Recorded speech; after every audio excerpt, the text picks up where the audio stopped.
Assalamualaikum warahmatullahi wabarakatuh.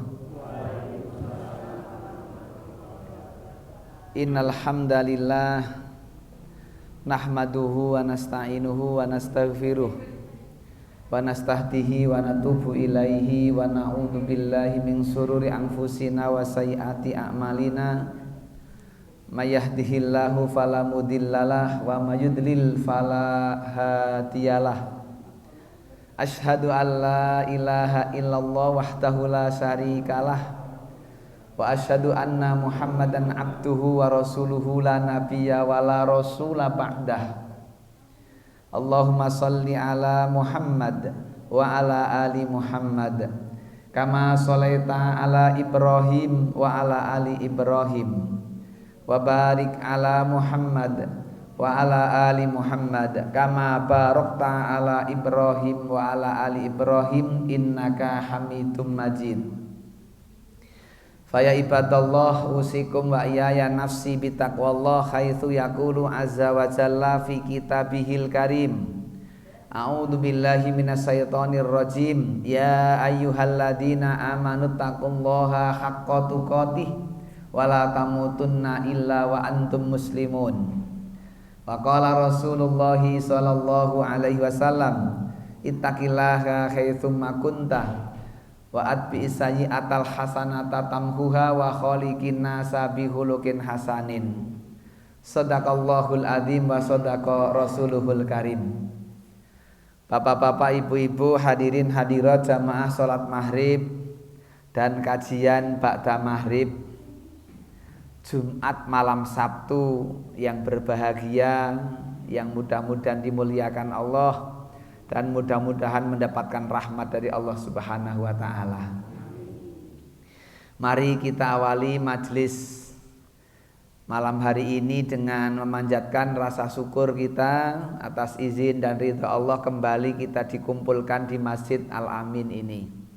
Mudah-mudahan segala daya upaya, ikhtiar usaha kita ini tercatat sebagai tambahan kebaikan, tambahan amal yang soleh yang akan bermanfaat untuk kehidupan kita di akhirat khususnya, karena di akhirat sudah tidak ada lagi rupiah, sudah tidak ada lagi dinar dan dirham.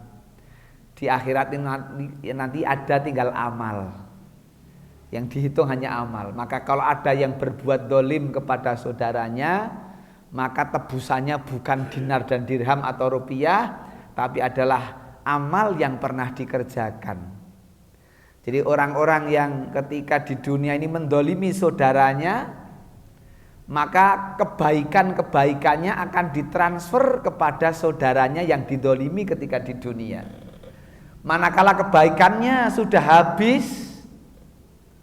habis, maka amal jelek yang didolimi itu ditransfer kepada orang yang mendolimi.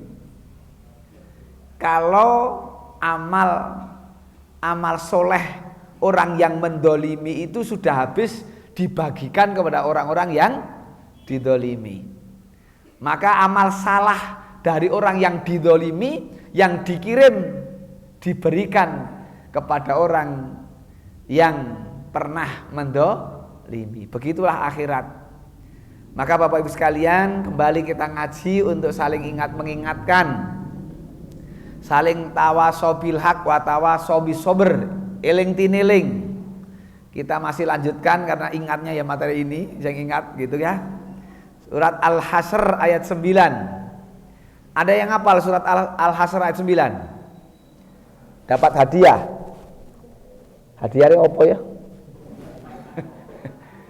Ya, hadiahnya nanti kasih hadiah lah insyaallah. Al-Hasyr ayat 9. Walladzina tabawwa'ud dar wal iman dan seterusnya. Siapa yang melanjutkan? Ini sudah kita kaji yang lalu loh. Ini ujian esok keluar nih, ujian nasional. Wingenane ra iso saiki lali apa ya toh? Ya, wingenane ra iso saiki lali. Ini Bapak Ibu sekalian, kita kembali mengulang ngaji itu harusnya terus, sekarang memang harus diingatkan. Niki ayat Walladzina tabawwa'ud dar wal imana min qablihim yuhibbuna man hajara ilaihim wala yajiduna fi sudurihim hajatan mimma utu wa yu'thiruna ala anfusihim walau kana bihim khassasah wa may yuqa syuhha nafsi faulaika humul muflihun. Ayat ini menggambarkan perjuangan pengorbanan. Bapak Ibu, ini Rasul di awal-awal hijrah gitu. Makanya apa pelajaran diambil?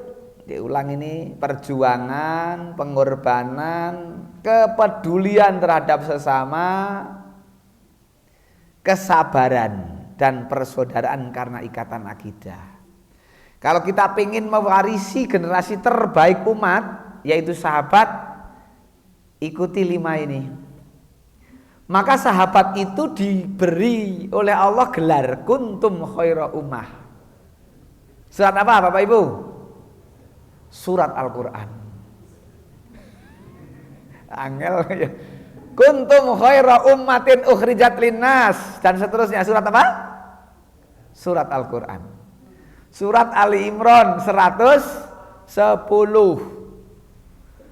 Sahabat Nabi yang hijrah maupun yang ansor yang menolong mendapatkan gelar oleh Allah dari Allah sendiri selain radhiyallahu anhum wa radu anhu itu. Jadi mereka mendapatkan ridho dari Allah, mereka pun ridho kepada Allah. Nah, itu mereka. Ada lagi kuntum khaira ummah. Kalian adalah umat terbaik. Kalau terjemah bebasnya, kalian telah menjadi umat terbaik. Untuk itulah Allah tidak menggunakan kata antum. Itu. Padahal di dalam terjemah yang kita dapati dari terjemah Al-Quran, antara kuntum dan antum sama. Kuntum yo kalian adalah umat terbaik, antum adalah kalian adalah umat terbaik sama. Tetapi kalau kemudian kita merujuk kepada kaulnya para ulama, ulamanya sahabat, ahli tafsirnya sahabat Abdullah ibnu Abbas, kenapa Allah menggunakan kuntum? Karena kuntum ini sudah berlalu. Kalian telah menjadi umat terbaik. Berarti sudah berlalu, lampau, pasten, madhi dalam bahasa Arab. Ya, sudah jalan, sudah lalu. Apa kemudian umat hari ini bisa masuk kuntum khaira ummah? Jawabannya bisa, tetapi mengikuti kuntum khaira ummah. Umat yang saat ini bisa masuk golongan umat terbaik kalau umat hari ini mengikuti sahabat, perjuangan, pengorbanan, kepeduliannya, kesabarannya, persaudaraannya, sudah mengikuti sahabat. Dan ini berat. Berjuang ini enggak ringan. Padahal perjuangan dengan menikmati perjuangan lebih lama perjuangannya. Coba kembali kita lihat sejarah. Rasulullah itu 13 tahun berjuang. Berat, sakit. Ya, hati sakit, sahabat disiksa. Rasul belum diizinkan Allah melawan. Rasul bersabda sabar dan sabar saat itu. Ketika ada sahabat Nabi yang disiksa, Rasulullah kemudian menerangkan kepada sahabat yang disiksa, sabar bagimu jannah. Belum ada perlawanan. 13 tahun bertahan, ora wani melanggar perintah Allah. Nek jane wis kemomosen jane. Umar bin Khattab wis ra betah. Masuk Islam sudah nyekeli kepel terus. Gitu. Tapi Allah belum boleh. Enggak boleh, manut terus. Sabar. Enggak kemudian beradat di CI. Atau gendong rangsel ngebom. Bom apa? Misalnya ya, ada aturan berjuang itu kan gitu. Malah sing tertuduh akhirnya seorang akhwat ummahat masuk ke dalam istana apa piye ngene iki? Istana jan Joko jan sandiwara tenan kan begitu Pak ya. Masuk istana arek kepilah yo sing rada luwes sithik ngene. Ndak tahu kita ya. Lah itulah Bapak Ibu, apa begitu? Ndak. Sahabat nak manut aturan 13 tahun bertahan. Itu pun kemudian hijrah ke Madinah. Sahabat itu bisa rodok lego ambegane. Bahasane dicorki ambek lego ambegane, isa ono rada silir-silir gitu. Itu setelah Fathul Makkah, Pak Bu. Fathul Makkah itu baru sahabat merasakan kenikmatan berjuang. Berarti Fathul Makkah tahun keberapa? Tahun ke-8 Hijriah. Rasulullah 8 tahun di Madinah itu. 8 tahun di Madinah baru bisa kemudian ngepung kota Makkah, dan setelah itulah agak rodo silir berjuang itu. Jatuhnya kota Makkah, kemenangan bagi kaum muslimin, setelah itu agak lebih mudah perjalanan perjuangan itu. Tapi berarti 8 tambah 13 tahun berapa? 21 tahun. 21 tahun lamanya berjuang, berkorban dan seterusnya, sabar. Sedih, sakit, lelah, kurang turu, kurang maem barang, dan sebagainya. Rasul itu mendidik sahabat-sahabat yang namanya Ahlus Sufah. Itu ada 75-an Ahlus Sufah itu. Itu hidupnya dijamin oleh Nabi. Dan itulah pondok santri-santri Nabi. Sampai-sampai kemudian di Serambi Madinah itu ada cantelan para muhsinin, petani-petani kurma, kalau panen nyantel ke di situ sedekah infak mereka untuk murid-murid Nabi. Salah satunya adalah Abu Hurairah. Yang Abu Hurairah pernah pingsan di depan mimbar Nabi. Bangun dari pingsan berkata, mungkin orang mengira saya sakit, padahal saya kelaparan gitu. Itu Abu Hurairah itu. Perkataannya begitu, ketika bangun dari pingsan berkata, mungkin orang pada mengira saya sakit, saya gak sakit, lapar. Mana Indonesia yang Indonesianya Jawa Tengah, Jawa Tengahnya Kabupaten Temanggung, jamaah Masjid Al-Amin yang sampai lapar, sampai geledak. Wong bareng ngaji biasanya ada acara untu barang kok.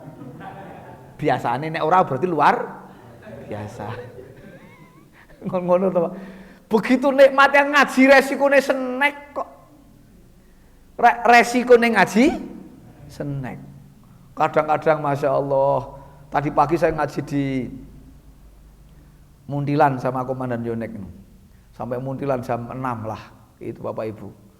Sampai sana Masya Allah, sembelih kepite, cekele wak lele. Bingung tuh ler maem. Isih ono cecek. Bingung Pak. Dihormati dan disegani Ustadz itu. Jadi dihormati dan disegani, Masya Allah. Lah yo kamote weteng ming piro lah ya. Begitu. Lainlah kadang-kadang. Kita ini sudah nikmat. Lah kon berjuang ngene lah, berjuang nikmat lah. Sahabat itu sampai ada pingsan karena apa? Belajar agama dengan Nabi dan seterusnya. Itulah yang kemudian dari 75 sahabat murid Nabi, mereka kaum muda, belum punya istri dan tidak punya rumah. Maka do tinggal di masjid saat itu. Ini zaman kita kecil ya ngoten niku. Saiki ora ono dong turun masjid ya. Saya masih kecil masih ada tidur di masjid gitu kan. Karena anak-anak kecil yang lain itu do tidur di masjid. Sekarang sudah ono itu. Dulu begitu. Sampai doguyan antar satu dengan lain. Lah ada sater begini ini, teman saudaranya di sini tidur, ono mung kena ibu-ibu taleni ke tali, dunggahke didonke, sing tunggu tangi turu bengi lah kaget. Langsung kul auzu birabbinas malikinas ilahinas. Nek diwacake Anas munggah, ning leren maca medhon meneh lah wedi itu. Caci lek biyen do kaya ngoten niku. Dadi nek wacake ayat-ayat kursi kok Anas munggah ngono to. Koyone medine munggah. Mbasan leren maca medhon meneh. Aduh kilapen metu kabeh. Itulah anak-anak kecil dulu. Perjuangannya tidak sebagaimana orang-orang dulu sahabat. Bapak Ibu sekalian, baru 2 tahun Pak ya, Rasulullah menikmati dengan sahabat kemenangan Fathul Makkah. Begitu mudah kota-kota lain dibuka. 2 tahun Bapak Ibu, Rasulullah sedo. 21 tahun berjuang, menikmati perjuangan 21 tahun hanya 2 tahun. Masya Allah. Baru 2 tahun mendapatkan kemenangan ya, kenikmatan berjuang. Akhirnya kekhalifahan dipegang oleh sahabat Abu Bakar As-Siddiq. Abu Bakar As-Siddiq berhadapan dengan problem lagi. Orang-orang yang mengaku beriman Pak, tapi tidak mau bayar zakat. Itu kan awal-awal Abu Bakar As-Siddiq. Kembali berjuang internal kaum muslimin. Terus begitu. Memang tidak ada hentinya kecuali kematian. Itulah perjuangan sahabat. Pengorbanannya, peduli mereka. Kepeduliannya diterangkan itu wa yu'thiruna ala anfusihim walau kana bihim khasasah. Mereka itu membantu saudaranya, itsar wa yu'thirun. Mendahulukan saudaranya daripada dirinya sendiri. Walau diri mereka membutuhkan. Itu sing luar biasa. Ini harus dicontoh orang-orang. Kalau hari ini orang-orang seperti itu kemenangan mudah didapat. Bapak Ibu. Kemenangan akan didapat karena memang perjuangannya sudah tampak. Tapi sekarang kan sulit untuk begitu. Malah kadang ketika berjuang betul-betul Allahu Akbar, mengangkat tangan Allahu Akbar, basan wis oleh jagongan kursi kepenak lali takbire pisan. Es kono lali wis kabeh bubar, semuanya bubar jadi pengkhianat ya kan gitu. Penjilat. Masya Allah begitu. Kita Pak sekalian niki lanjut darah rampung. Itu tadi di dalam surat Al-Hasr ayat 9, amanu wa hajaru wa jahadu. Iman, hijrah dan jihad. Itu urutannya ayat itu.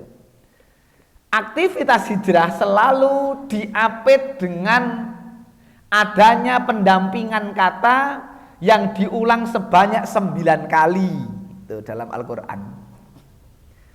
Jadi ada 9 kali amanu wa hajaru wa jahadu. Itu ya. Kemudian maknanya iman sebagai pondasi dan perjuangan sebagai nilai aplikasi dari hijrah. Iman sebagai pondasi. Penting ini iman itu.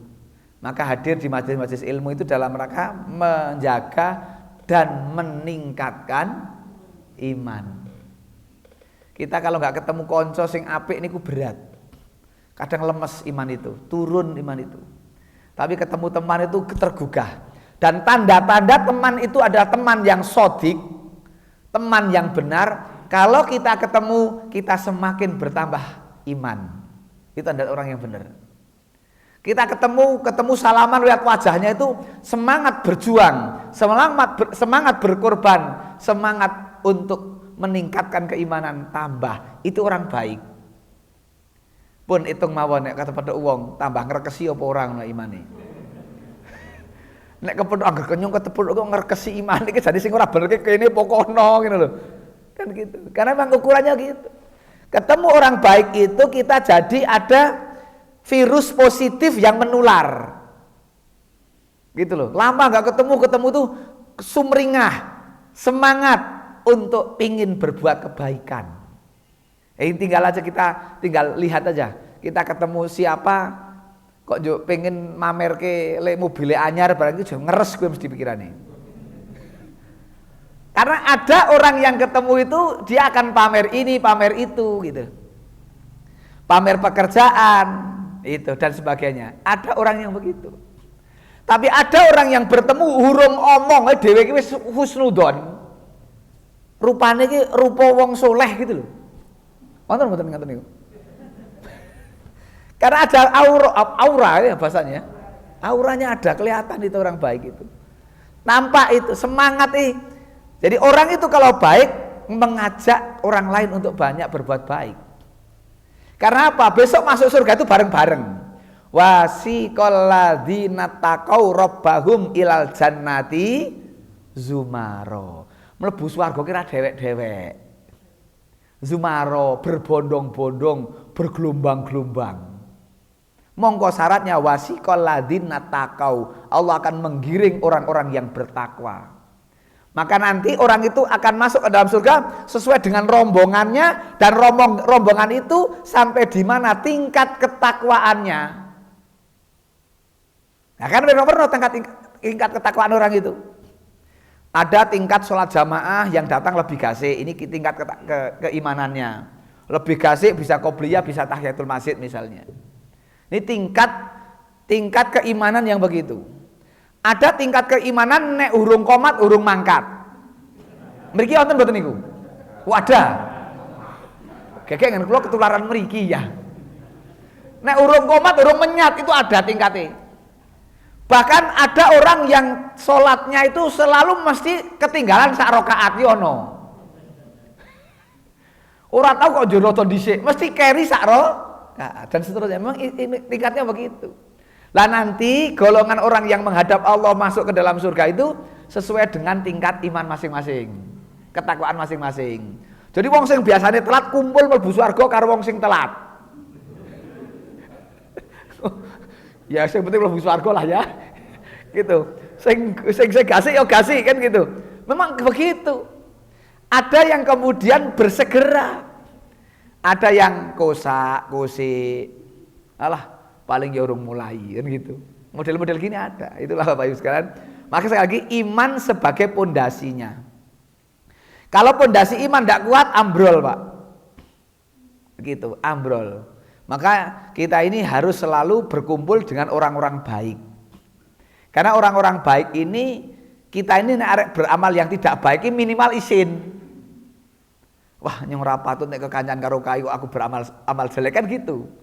Akhirnya kita ini akan memantaskan diri untuk bisa bersama orang-orang baik. Makanya kalau kita ini biasa dengan orang yang tidak baik nanti berat. Lama-lama su'ul khuluqi yu'di. Akhlak jelek itu menular. Akhlak jelek itu menular. Lama-lama kita ya awalnya toleransi ya kan. Rapopo kono aku ora kan gitu lama-lama. Ini enggak begitu terus, lama-lama berubah. Ya akhirnya melu koyo ora luwesian ora melu bareng gitu. Jadi nanti akan muncul orang-orang yang nek nyong nasional gitu. Nasional ki yo kadang maksiat yo lakoni salat sesregep yoan. Gitu. Dia itu nek mengatakan nasional ki koyo ning wong sing paling bijak gitu loh. Nasional ki yo salat yo hoo ning melu keplek yo isih lodo luwes gitu. Jadi ada orang-orang yang nasional katanya dia. Dia orang-orang yang kabeh dianulah. Kabeh dilakoni ya. Kabeh apik gitu dan akhirnya bahaya kalau begitu ya Bapak Ibu. Jadi hijrah merupakan bukti ketulusan iman. Hijrah itu bukti ketulusan iman. Hari ini karena la hijrata ba'dal fathi kan gitu dalam hadis itu. Tidak ada hijrah setelah Fathul Makkah. Sudah tidak ada hijrah. Artinya kalau hari ini ada orang yang dari Indonesia mumet ning Indonesia yuk pindah ning Mekah, niku ora hijrah. Tidak yang dimaksud pindah di Madinah itu bukan hijrah gitu loh Pak. Atau orang Mekah yang kemudian pindah di Madinah sudah tidak hijrah. Setelah Fathul Makkah. Setelah 8 tahun Nabi berdakwah di Madinah, kemudian hasil dakwahnya berupa 10.000 mujahid. Laki-laki itu mujahid, laki-laki berangkat menuju Mekah, ngepung kota Mekah, maka saat itu Fathul Makkah terjadi tanpa ada peperangan, orang-orang kafir Mekah akhirnya masuk Islam. Itu saat itu. Dan Rasul bersabda, sudah tidak ada lagi hijrah. Pahala hijrah sudah tidak ada lagi gitu maksudnya. Kalau yang dimaksud adalah hijrah itu. Hijrah saat itu pahalanya besar sekali Bapak Ibu sekalian. Saat itu sampai ada sahabat namanya Dhomroh. Dhomroh ini sahabat yang dia itu tinggal di antara Makkah Madinah itu. Setiap ada orang-orang Makkah hijrah, beliau dilewati kampungnya itu. Beliau merindukan bisa hijrah, melihat sahabat-sahabat yang sudah pada hijrah. Lah beliau ini kondisi sepuh, tua, dan juga sering sakit-sakitan. Tetapi dia tahu jalan menuju Madinah. Maka saat itu ada syarat boleh tidak hijrah ya. Boleh tidak hijrah. Syaratnya kalau dia orang yang tua. Tua sakit-sakitan tidak harus hijrah. Oleh keringanan gitu loh. atau dia karena tidak tahu jalan menuju Madinah. Lah domroh ini bingung. Saya ini tuwa ya loro-loronan, ning aku ngerti dalane ke arah Madinah. Maka beliau berpikir terus dia antara iya dan tidak. Akhirnya beliau setelah sering melihat para sahabat dari Mekah meninggalkan Mekah menuju Madinah, beliau kemudian akhirnya meninggalkan kampung halaman beliau. Akhirnya beliau belum sampai di Madinah, beliau meninggal dunia. Ini yang menjadi salah satu asbabun nuzul firman Allah. Kalau tidak salah surat An-Nisa atau surat Al-Maidah ayat 100. Gitu. Para sahabat, para ulama ketika mencari ini ayat ini itu siapa yang dimaksud gitu. Ada ulama yang mencari siapa yang dimaksud sahabat ini. 14 tahun beliau mencari nama sahabat Domroh itu. 14 tahun mencari sahabat namanya Domroh. Kenapa Bapak Ibu? Beliau itu meninggal di tengah jalan. Dua komentar yang berbeda.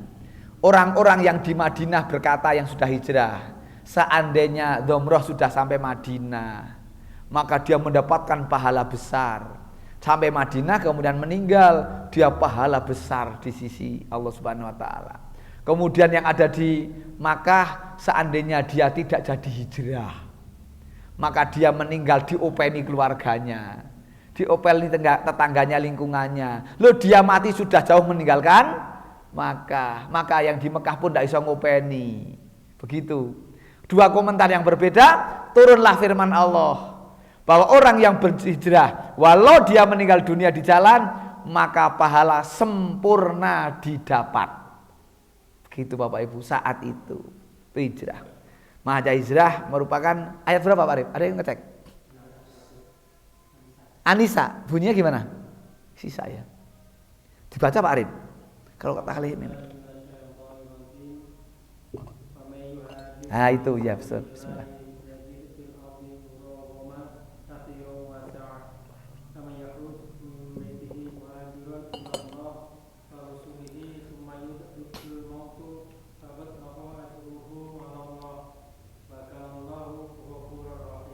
Ada artinya? Nggih, arti sekalian. Barang siapa berhijrah ke jalan Allah, niscaya mereka akan mendapatkan di bumi ini tempat hijrah yang luas dan rezeki yang banyak. Barang siapa keluar dari rumahnya dengan maksud berhijrah karena Allah dan Rasulnya, kemudian kematian menimpanya, belum sampai ke tempat yang dituju, maka sesungguhnya pahalanya telah ditetapkan di sisi Allah. Dan Allah lah Maha Pengampun lagi Maha Penyayang. Ya, niku ayatnya Pak. Surat An-Nisa ya. An-Nisa ayat 100. Saya lupa Al-Maidah atau An-Nisa gitu. An-Nisa ayat 100. Itu ada seorang ulama Bang, yang mencari nama Domroh itu 14 tahun Pak. Siapa yang dimaksud ayat ini? Siapa orang yang hijrah dan tidak sampai tujuan, meninggal di dunia di jalan. Baru ketemu setelah 14 tahun mencari ilmu. Namanya Domroh. Itu Pak, Masya Allah, itu ulama pengorbanannya Pak. Ngasek koyo ngoten niku, menggoleki sahabat sing meninggal di jalan belum sampai Madinah. Padahal dulu Makkah Madinah itu 7 hari kok jalan. Sekarang 7 jam atau 6 jam kalau naik bis. Atau kalau sekarang ada fasilitas baru, kereta. Kereta itu setengah jam. Mulai melayu koyo ngopo ya Pak yo.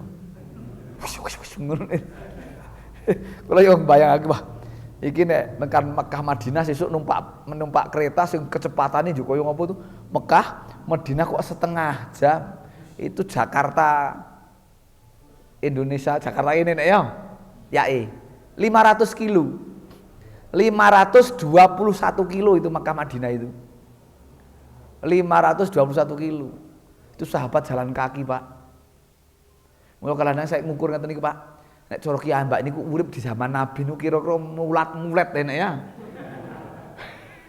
Oleh perintahke mulet rono mulet rene. Masya Allah. Makanya Allah nanti kok kuntum khaira umatin. Coba Pak Arif niku wau surat Ali Imran 110. Coba artinya itu nanti kuntum khaira ummah. Coba artinya kalau biasa kalian adalah umat terbaik. Seperti itulah kira-kira.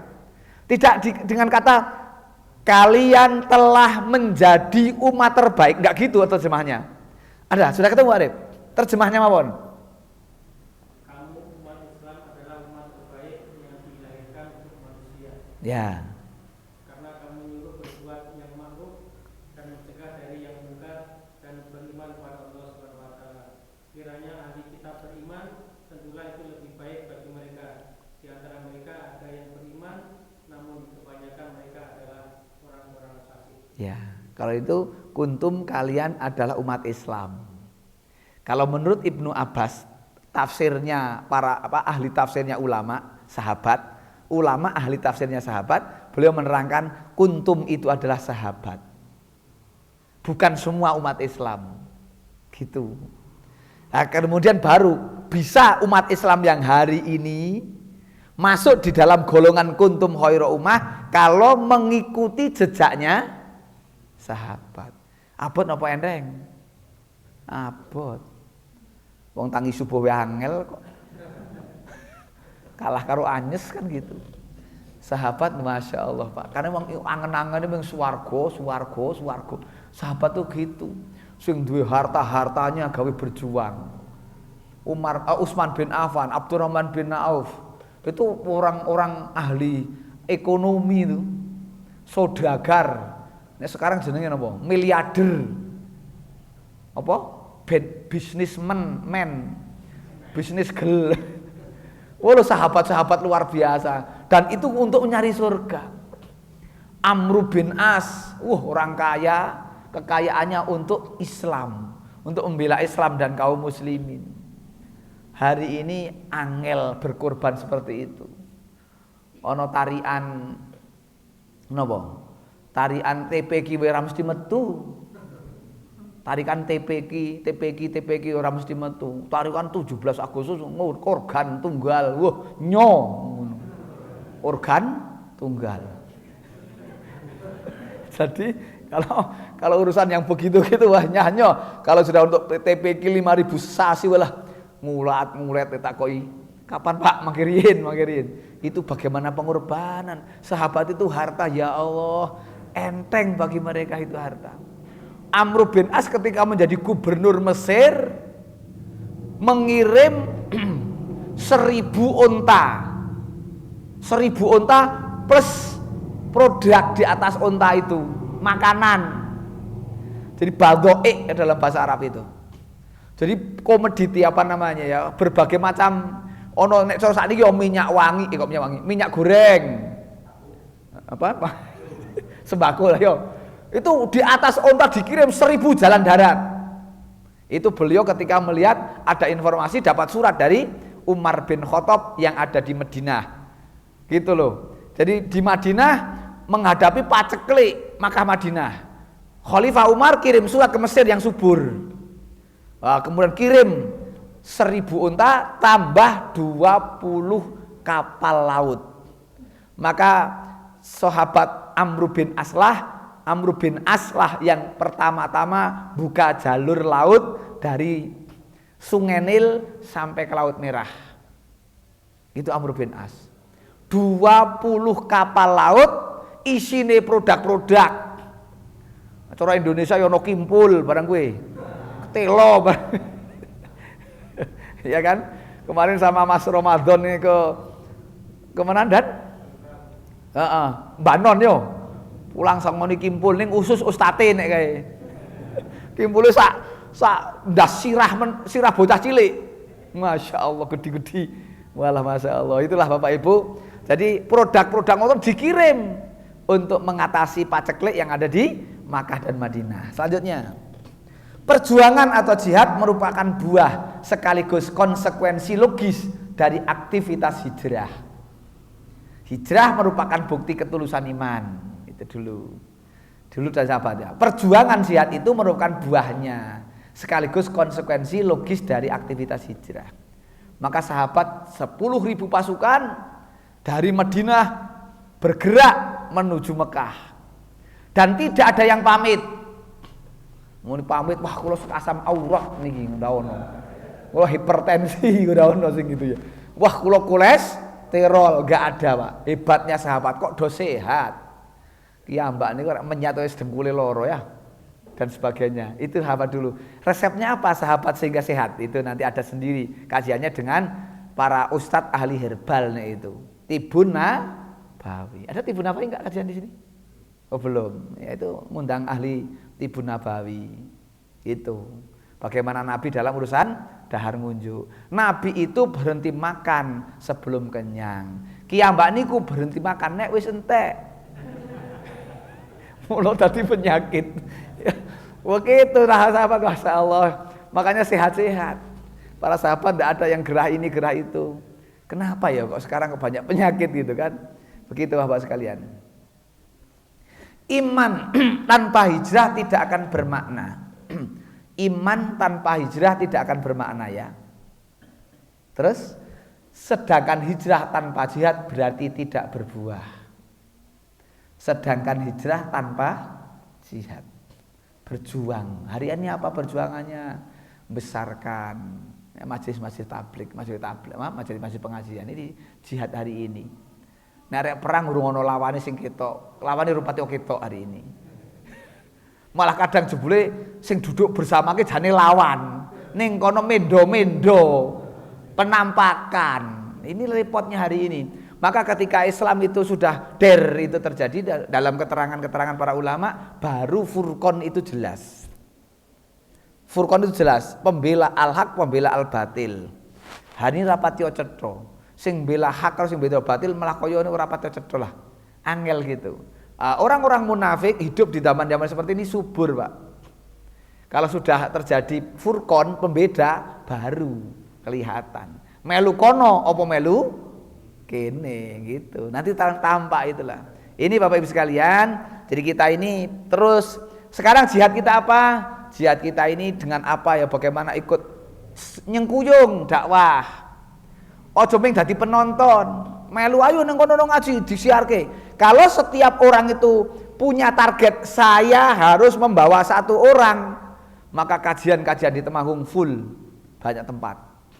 Ahad pagi, malam opo banyak nanti. Memang belum bisa menandingi wilayah Magelang, Pak. Magelang itu seminggu itu ada terus. Jumat pagi ada, Senin pagi ada, Selasa pagi ada. Terus itu Ahad pagi terus ada. Sampai karena kalau Ahad pagi sudah ustadznya sudah hampir semua di Ahad pagi minta ngaji di luar itu ada. Besok pagi saya di RSI Magelang. Begitu. Jadi banyak kajian-kajian di sana. Lah kita bagaimana menjadi orang yang ikut andil. Itu, ikut andil. Untuk apa? Meramaikan pengajian. Targetnya apa? Bagaimana umat Islam Indonesia Temanggung iki nek subuh do metu saka omah. Wah, itu jadi bagus sekali. Setiap subuh semua sudah berbondong-bondong meninggalkan rumah doning masjid. Wah, nek sudah seperti itu sing ora ning masjid isin. Gitu. Sing ora masjid berarti haidoh. Nek ana suami ora ning masjid berarti suami solihah. Dan seterusnya. Lah itu kalau sudah begitu tampak itu. Ini perjuangan kan gitu. Besok nek kalau tiap subuh ini sudah pada bangun tidak masjid, dikoordinir gampang. Semprit melayu gampang, orang ngulet ae kok kena alasan. Karena suatu saat mungkin kondisi kan tidak semuanya seperti ini kan gitu. Wong kemarin aja ngaji angel, sholat jamaah angel, rapat angel, kan kita sudah kemarin sudah diuji dengan itu. Mumpung sekarang oleh ngaji yo. Mumpung sekarang iso jamaah winginane jamaah ono Jumatan barang ditutup. Amerika? Hah? Oh, Ami. Begitulah. Kan gitu, Masya Allah. Nah ini kan kondisi, makanya sebelum sesuatu yang sulit itu datang kita pas kondisi kata Rasulullah, ta'aruf ilallah firraha ya'rifka fisidah. Kenalilah Allah ketika engkau dalam keadaan longgar seperti ini. Ya'rifka fisidah. Nanti Allah akan kenal kita ketika kita sulit. Ketika ekonomi rapati lancar, kenali Allah. Nanti pas kondisi longgar gampang. Enggak longgar gampang. Allah kan beri pertolongan. Jadi kondisi longgar biasanya uang terlena. Dari hari Senin sampai hari Sabtu nyambut gawe kepenak. Maka Sabtu pagi Ahad pagi blonjo. Sehingga mulai dari BRI apa mana lah depan situ tuh. Sampai suara penuh arah iso liwat. Ada yang berdagang sekali dino Ahad pagi iso gawe urip seminggu. Jare. Embuh dodol apa niku ya? Gitulah. Jadi kita kadang-kadang kalau pas begitu longgar banyak infak, banyak sedekah, banyak ikut berjuang. Kenali Allah ketika longgar, nanti Allah akan kenali kita ketika kondisinya sempit dan gitu, kondisi sulit dan sebagainya. Kenali Allah itu Pak, kenali masjidnya, kenali rumah Allah. Kenali Allah itu kenali rumahnya, kenali perintahnya, kenali larangannya, kenali kalamnya, baca Quran, itu kenali kalam Allah. Ojo nek longgar saja. Omongnya ngenteni bulan suci Ramadan kayak maca Quran. Lebari jan ora tau babar blas. Nanti kayak hamil mulai surat Maryam. Karo Yusuf. Nek wis hamil ora tau maca Quran meneh, kan gitu. Nah, itu kan ndak benar begitu. Demikian Bapak Ibu sekalian sudah Isya ya. Insyaallah sanes hotel ataupun selapan yang akan datang. Mudah-mudahan bisa sowan lagi. Aku qauli hadza astaghfirullahaladzim li wa lakum innahu wal ghafurur rahim. Subhanakallahumma wa bihamdika asyhadu an la ilaha illa anta astaghfiruka wa atubu ilaik. Assalamualaikum warahmatullahi wabarakatuh.